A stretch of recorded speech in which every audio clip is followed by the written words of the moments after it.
Hello and welcome to the Bourbon Master YouTube channel. Got a little bit different seat in the house here. I usually sit at my desk. You see this behind me. I decided to move up a little bit. So in today's video, what we're going to be doing is we're going to be talking about the magical world of tasting wheels. So, okay, here's the backstory. I had been chatting with Melissa Rift from Old Forester, my good friend Jeff Clark that helps with the Indiana Liquor Group and some of those selections. And I keep asking them, okay, how in the world do you taste? And they kept going, okay, well, I got told bourbon wheels and or categorizing broad to going very specific. So what I wanted to do was explore this. So I'm going to do my first tasting with a bourbon wheel. And if you have not grabbed this, you can go to like the American Bourbon Association. So it's up there. I'll provide a link below as well. But basically what these are these are wheels that start off with the main flavors of bourbon in the middle. So for this, we've got wood, grain, spice, sweet, and fruit and floral. So you're going to have those. So what you're going to do is you taste the bourbon. You're going to go, okay, I taste wood. Okay, so what kind of wood do I taste? So you go one more step, you go a step further. You have oak, conifer, or nuts. So say I go, okay, well, it tastes a little piney.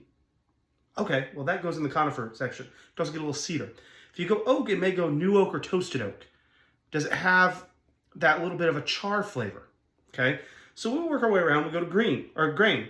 It's going to say sweet. Well, what kind of sweet do we have? Is it a wheat sweet? Is it a malt sweet? Is it a corn sweet? And we're going to basically work our way through this wheel, and I'm going to go with good old standby Maker's Mark. So I don't think you have to have this crazy bourbon to do these tastings. And I think when you do tastings of bourbons that you know and love, you're going to start figuring out that there's a lot more to some of these than what you would normally think. So, Makers, as I mentioned in my other videos, one of my favorites is a standby on there. I love the little subtle sweetness with it. And I thought for picking a first bourbon to do a bourbon wheel on, there was nothing better here. So, I think there's kind of two things here. We're going to start with smell.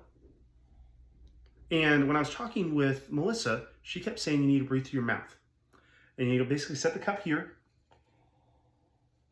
breathe through, and you'll start picking up a little bit of those other flavors that you don't tend to get when the ethanol hits your nose. I'm not saying you can't smell it with your nose. I'm saying you're going to get a huge alcohol smell right away if you sniff. So if you start breathing a little bit through your mouth, that back top of your palate is going to start picking up some of that smells because your nose is attached, obviously, because, I mean, I'm coughing because I have post-nasal drip. So let's take our first sip. So it's initial flavor. And you got to get your mouth a little accustomed to it. So I'm going to do another sip because this is something I learned from the guy that was there, Mark Samuel, I believe, was talking about how you taste bourbon. First sip, your palate's always going to be overwhelmed. The second one, you're going to let it start at the front, finish on the back.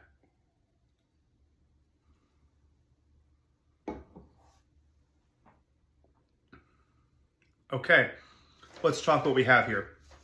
So, looking at my wheel of bourbon, of course I taste some wood right away. What kind of wood do I taste?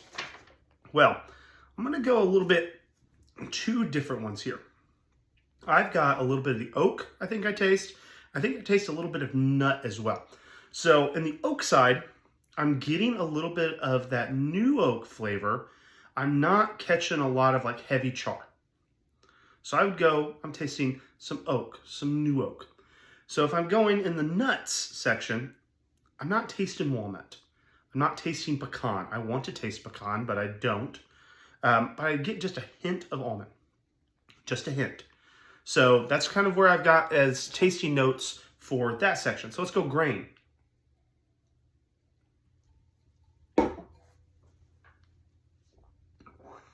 You've had Makers. You notice you don't have a lot of spice. There's a little, just a little, like a little black pepper. But it's not super spicy in the grain. I don't think it's got a heavy rye content. Sweetness, on the other hand, I taste corn and I taste a little bit of wheat. It shies into that Weller profile that I've had, just a hint. I'm not talking a lot, but It makes me think of wheat beers that I've drank. So we've moved through 2 of the sections here. I'm going to go to spice. So spice can go earthy or aromatic. When I taste this, smell it.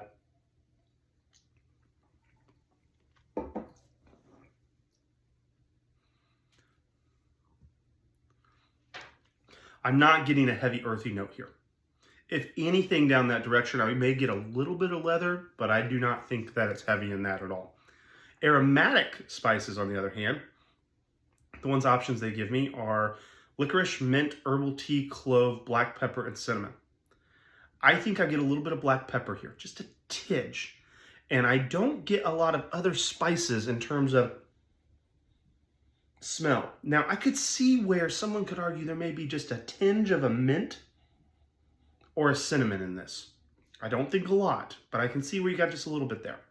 So let's go to this next one, sweet.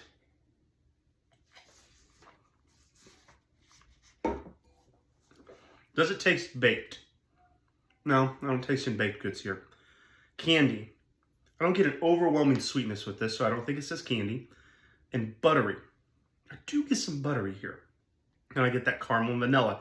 I think I'm going to taste that on about everything, but I'm not tasting a maple syrupy flavor to it. So if I'm going through this, I'm really catching that vanilla and caramel with that. So let's get into the last and final section, fruit and floral. So the first one is floral. Am I getting rose or potpourri?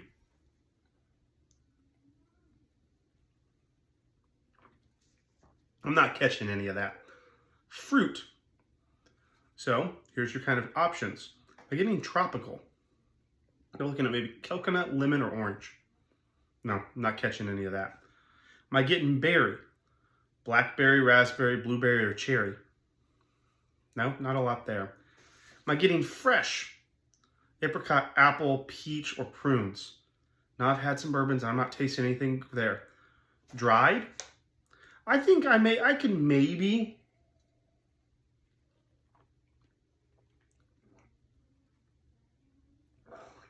go with the dried, but I'm not sure I can identify it. And cooked, I'm not getting that mushy stuff. So what's my final bourbon tasting profile here? I think you got a little bit of oak, slight toast. I think you have a little bit of an almond. I think you can get some sweetness from the grain and the corn and the wheat. I think you have a hint of like a earthy leather, possibly, with a little bit of black pepper and cinnamon. I get a lot of vanilla and caramel. I'm not getting any of that real candiness. And then if I look at the fruit, I think there's some essences here, but I'm not really identifying anything that's jumping out to me. So that is my Maker's Mark new review. That's using a tasting wheel. So next time you go grab a glass of bourbon, go print yourself off a tasting wheel or look on one online. See if you can maybe train your palate a little bit to find some of these flavors. Another way to do this is use this wheel to go out and find things to keep around your house. So you see cherries. I have cherries in the fridge. Smell the cherries. Taste the cherry. Get yourself familiar with these and start identifying your outer wheels, and they'll help you build the inner wheel as you start tasting bourbon. So this is kind of my guide to tasting bourbon. I am new to this, okay? So I am not going to sit here and tell you I'm an expert. You should use one of these or die. This is a class assignment. Grab one of these, grab a drink, give it a wheel, give it a whirl, or give it a spin since this is a wheel. So this is Chris Wilkie with the Bourbon Master. Go check out the blog. Leave your comments below. And Ron, cheers. And I'm going to work on that bottle share sometime in the next month or two. So be on the lookout for that, and you'll be my first invite. Have a good night, everyone.